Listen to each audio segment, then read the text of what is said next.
ओम शांति। ओम शांति। ओम शांति। आज 2 अप्रैल 2026 प्रातः मुरली ओम शांति। बाप दादा सुनते हैं बाबा के मीठे मीठे मधुर महावाक्य।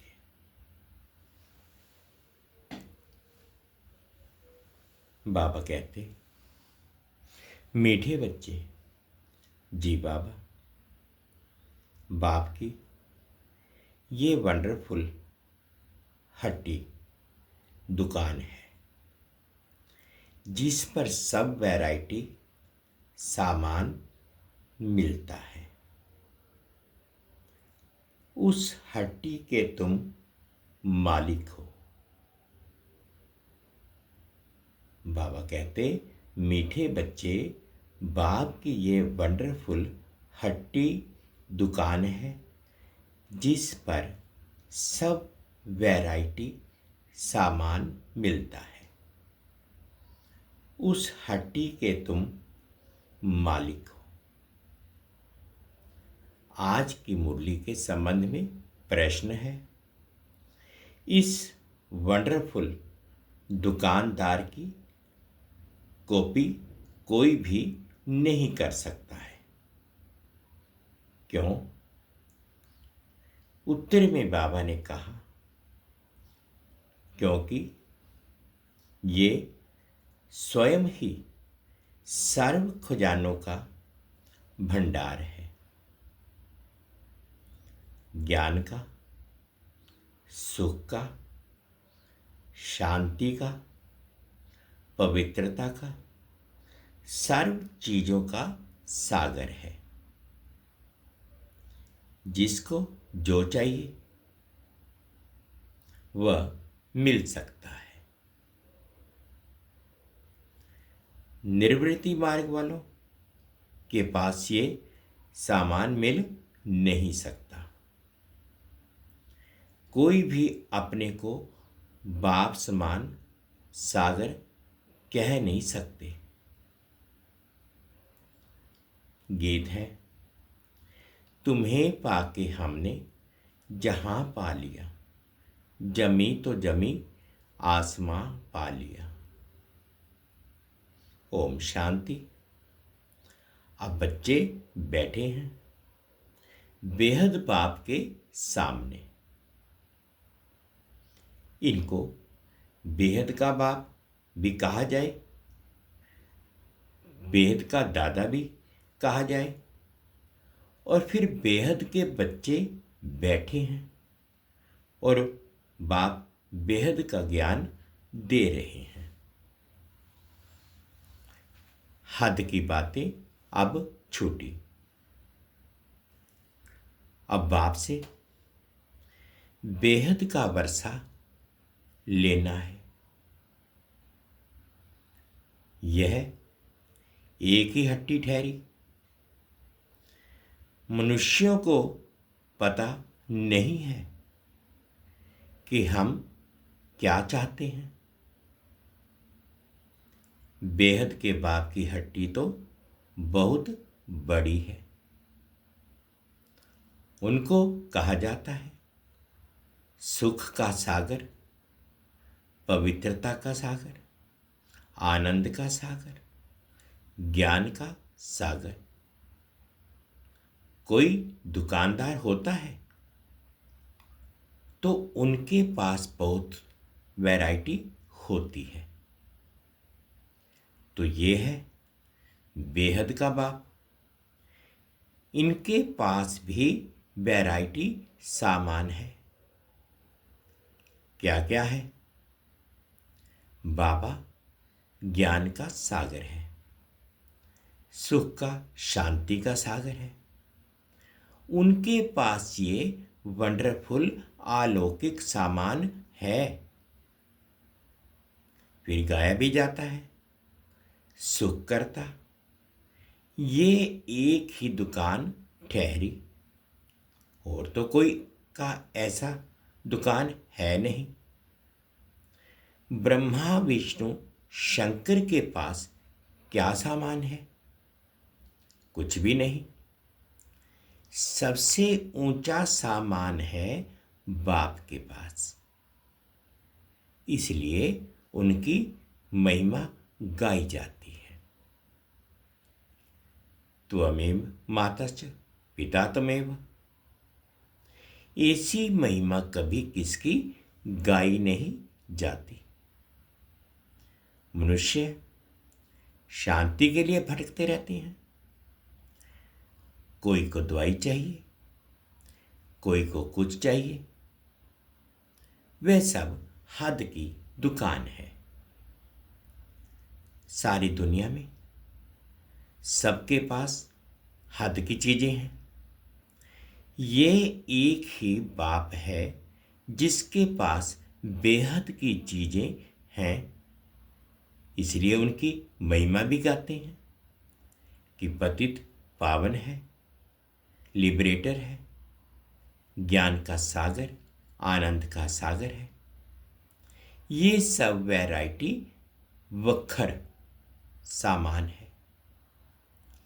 लिस्ट लिखेंगे तो बहुत हो जाएगी। जिस बाप के पास ये चीजें हैं तो बच्चों का भी हक है उन पर, परंतु ये किसकी बुद्धि में नहीं आता कि जब ऐसे बाप के हम बच्चे हैं तो बाप की चीजों के हम मालिक होने चाहिए। बाप आते भी हैं भारत में। बाप के पास जो सब चीजें हैं वे जरूर ले आएंगे। उनके पास लेने के लिए तो जा नहीं सकते। बाप कहते हैं मुझे आना पड़ता है। कल्प कल्प कल्प के संगम पर मैं आकर तुमको सब चीजें दे जाता हूं। हम जो तुमको वक्खर देता हूं वह फिर कभी नहीं मिल सकता। आधा कल्प के लिए तुम्हारे भंडारे भर जाते हैं। ऐसी कोई अप्राप्त वस्तु नहीं रहती जिसके लिए पुकारना पड़े। ड्रामा प्लान अनुसार तुम सब वर्षा लेकर फिर धीरे धीरे सीढ़ी उतरते हो। पुनर्जन्म भी जरूर लेना पड़े। 84 जन्म भी लेना है। 84 का चक्र कहते हैं परंतु अर्थ नहीं समझते। 84 के बदले 84 लाख जन्म कह देते हैं। माया भूल करा देती है। ये अभी तुम समझते हो, फिर तो ये सब भूल जाएंगे। इस समय वक्खर लेते हैं। सतयुग में राजाई करते हैं, परंतु उन्होंने ये पता ही नहीं रहता कि ये राजाई हमको किसने दी। लक्ष्मी नारायण का राज्य कब था? स्वर्ग के सुख गाए भी जाते हैं। सब किस्म के सुख देते हैं, इससे जास्ती कोई सुख होता नहीं। फिर वह सुख भी प्रायलोप हो जाता है। आधा कल्प के बाद रावण आकर सब सुख छीन लेते हैं। किसको गुस्सा करते हैं तो कहते हैं तेरी कला कराया भी खत्म हो गई है। तुम भी जो सर्वगुण संपन्न 16 कला संपूर्ण थे, वे कलाएं सब खत्म हो गई हैं।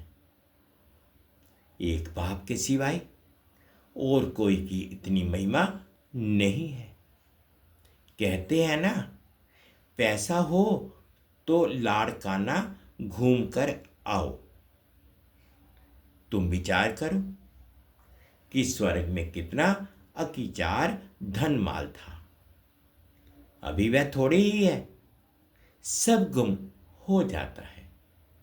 धर्म भ्रष्ट कर्म भ्रष्ट बन जाते हैं तो धन माल भी गुम हो जाता है, फिर नीचे गिरने लग पड़ते हैं।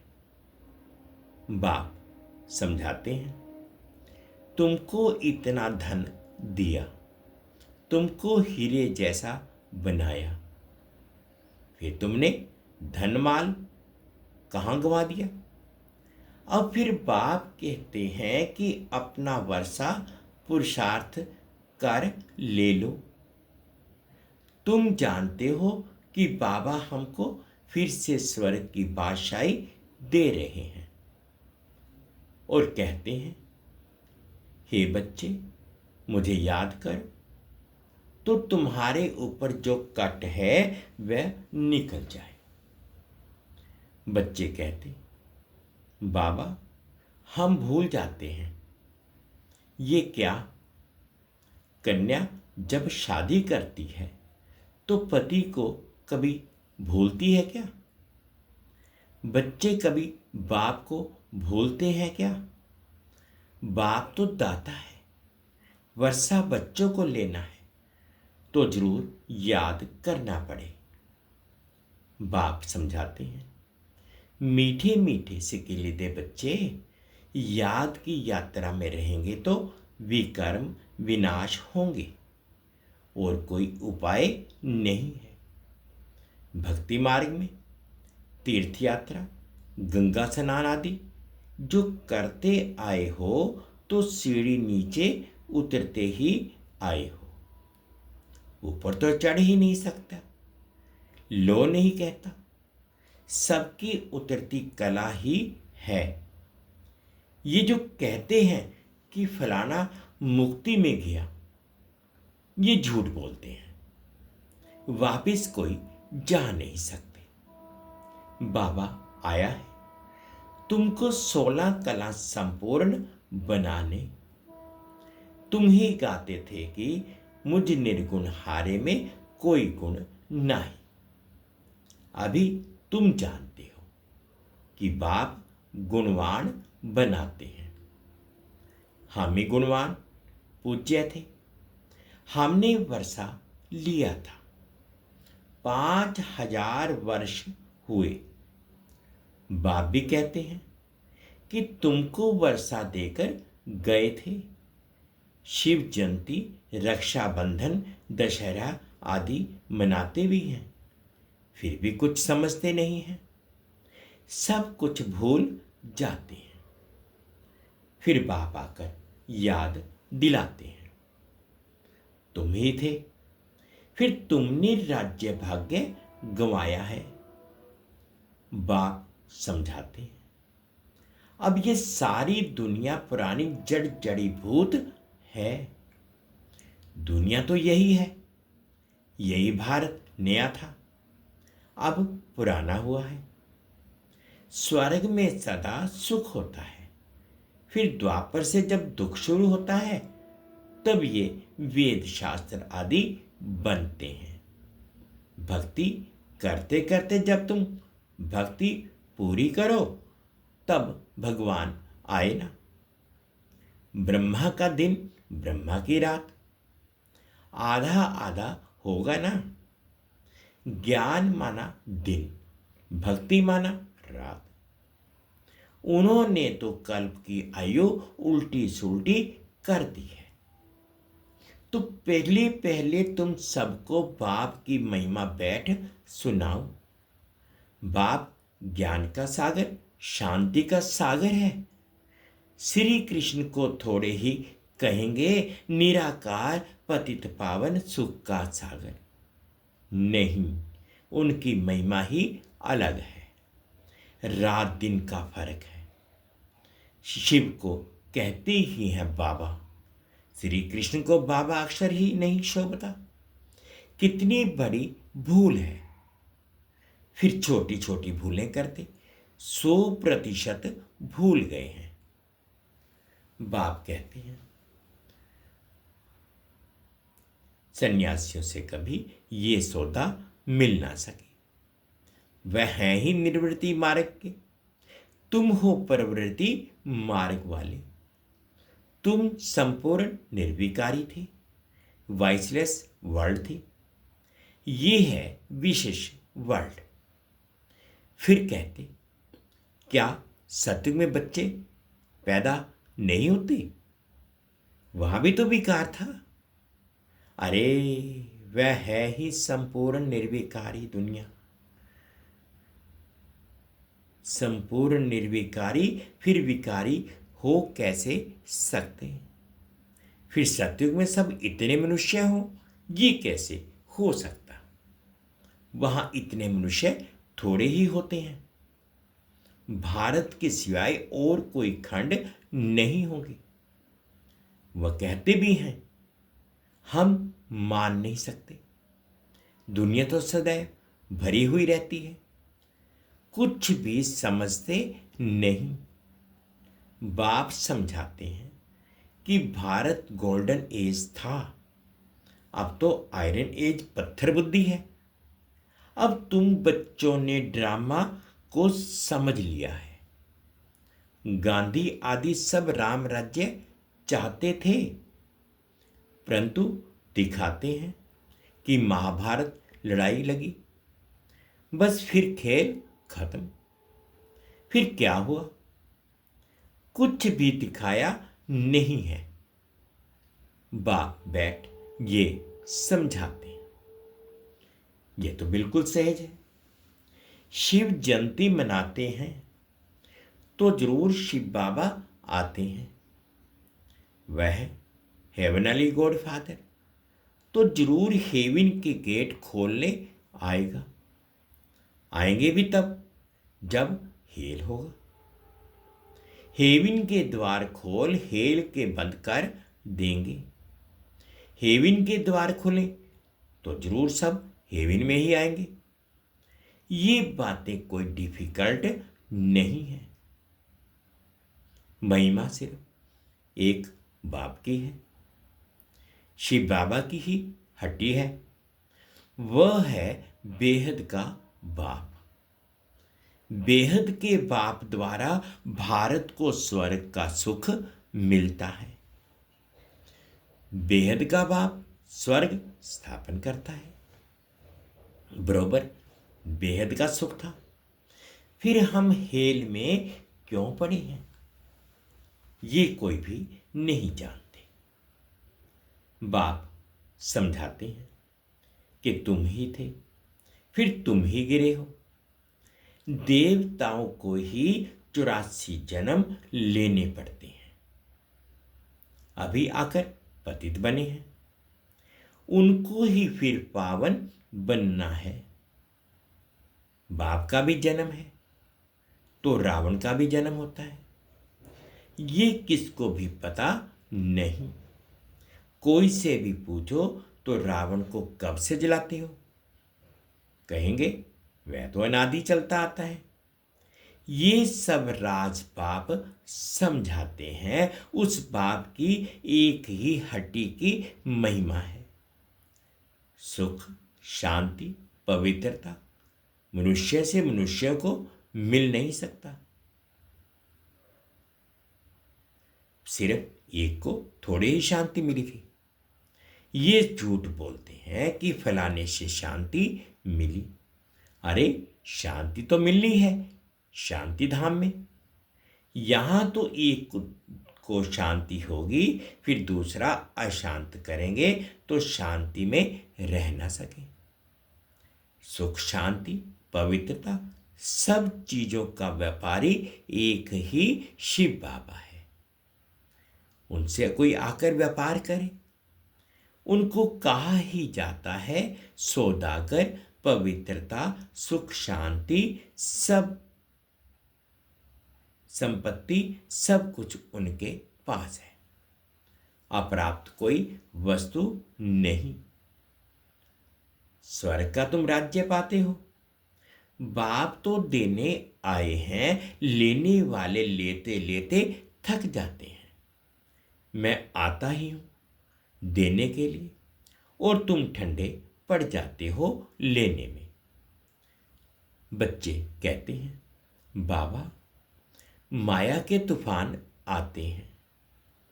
हां, पद भी बहुत ऊंचा पाना है। स्वर्ग के मालिक बनते हो, ये कम बहता है क्या? तो मेहनत करनी है, श्रीमत पर चलते रहो।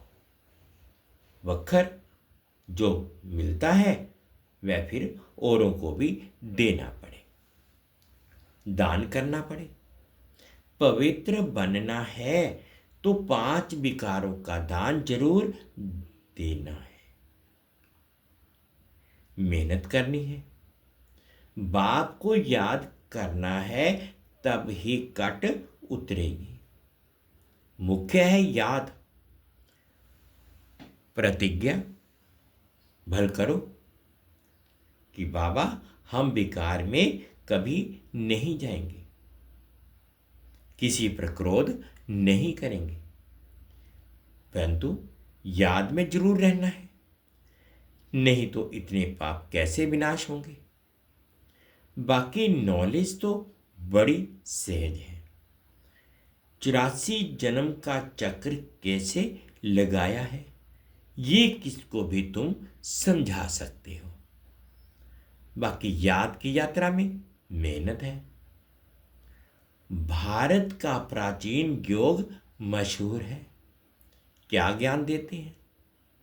मन मना भव, अर्थात मामेकम याद करो तो तुम्हारे विकर्म विनाश होंगे। तुम गाते भी थे कि आप जब आएंगे तो और संग तोड़ एक संग जोड़ेंगे, तुम पर बलिहार जाएंगे, तेरी सिवाय और कोई याद नहीं करेंगे। प्रतिज्ञा की है, फिर भूल क्यों जाते हो? कहते भी हैं हाथ काट दे दिल जाड़ दे। कर्मयोगी तो तुम हो, धंधा आदि करते बुद्धि योग बाप से लगाना है। माशूक बाप खुद कहते हैं तुम आशिकों ने आधा कल्प याद किया है, अब मैं आया हूं, मुझे याद करो। ये याद ही घड़ी घड़ी भूल जाते हैं, इसमें ही मेहनत है। कर्मातीत अवस्था हो जाए तो फिर ये शरीर ही छोड़ना पड़े। जब राजधानी स्थापन हो जाएगी तब तुम कर्मातीत अवस्था को पाएंगे। अभी तो सभी पुरुषार्थी हैं। सबसे जास्ती मम्मा बाबा याद करते हैं। सूक्ष्म वतन में भी वे देखने में आते हैं। बाप समझाते हैं मैं जिसमें प्रवेश करता हूं वह बहुत जन्म के अंत वाला जन्म है। वह भी पुरुषार्थ कर रहे हैं। कर्मातीत अवस्था में अभी कोई पहुंच नहीं सकते। कर्मातीत अवस्था आ जाए तो फिर ये शरीर रह नहीं सकता। बाबा तो बहुत अच्छी रीति समझाते हैं। अब समझने वालों की बुद्धि पर है। हेवनली गॉड फादर एक ही है, उनके पास ही ज्ञान का सारा वक्खर है। वही जादूगर है और कोई से सुख शांति पवित्रता का वर्षा मिल ना सके। बाप बहुत अच्छी रीति समझाते हैं। बच्चों को धारण कर और धारण कराना है। जितना धारण करते हो, जितना धारणा करते हैं उतना वर्षा लेते हैं। दिन प्रतिदिन बहुत तरावटी माल मिलता है। लक्ष्मी नारायण देखो कितने मीठे हैं, उन जैसा मीठा बनना चाहिए। अच्छा, मीठे मीठे से केले दे बच्चों प्रति माता पिता बाप दादा का याद प्यार और गुड मॉर्निंग। रूहानी बाप की रूहानी बच्चों को नमस्ते। और कोई भी सत्संग में ऐसे कहते हैं क्या? ये हमारी बिल्कुल ही नई भाषा है जिसको स्पिरिचुअल नॉलेज कहा जाता है। अच्छा, हम रूहानी बच्चों की रूहानी माता पिता बाप दादाजी को याद प्यार गुड मॉर्निंग और प्यार भरी नमस्ते जी। ओम शांति, ओम शांति। शुक्रिया बाबा, शुक्रिया। अवधारणा के लिए मुख्य सार में फर्स्ट पॉइंट में बाबा कहते, बाप द्वारा जो सुख शांति पवित्रता का बखर मिला है वह सबको देना है। पहले विकारों का दान दे, पवित्र बनना है, फिर अविनाशी ज्ञान धन का दान करना है। सेकंड पॉइंट में बाबा कहते हैं, देवताओं जैसा मीठा बनना है। जो बाप दादा से प्रतिज्ञा की है उसे सदा याद रखना है और बाप की याद में रहकर विकर्म भी विनाश करने हैं।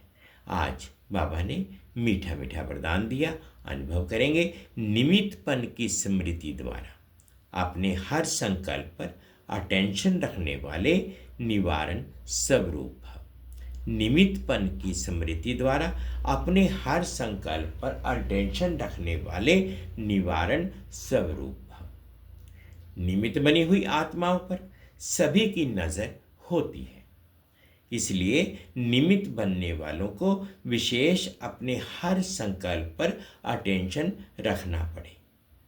अगर निमित्त बने हुए बच्चे भी कोई कारण सुनाते हैं तो उनको फॉलो करने वाले भी अनेक कारण सुना देते हैं। अगर निमित्त बनने वालों में कोई कमी है तो वह छिप नहीं सकती, इसलिए विशेष अपने संकल्प वाणी और कर्म पर अटेंशन दे, निवारण स्वरूप बनो। स्लोगन है, ज्ञानी तू आत्मा वह है जिसमें अपने गुण व विशेषताओं का भी अभिमान ना हो। ज्ञानी तू आत्मा वह है जिसमें अपने गुण व विशेषताओं का भी अभिमान ना हो। ये अव्यक्त इशारे महान बनने के लिए मधुरता और नम्रता का गुण धारण करो। मधुरता का गुण जीवन में तब आएगा जब अपनी व दूसरे की बीती को ना देख अंदर के संस्कारों को सरल व नम्रचित बनाएंगे। सरलचित आत्मा का गुण है ही मधुरता।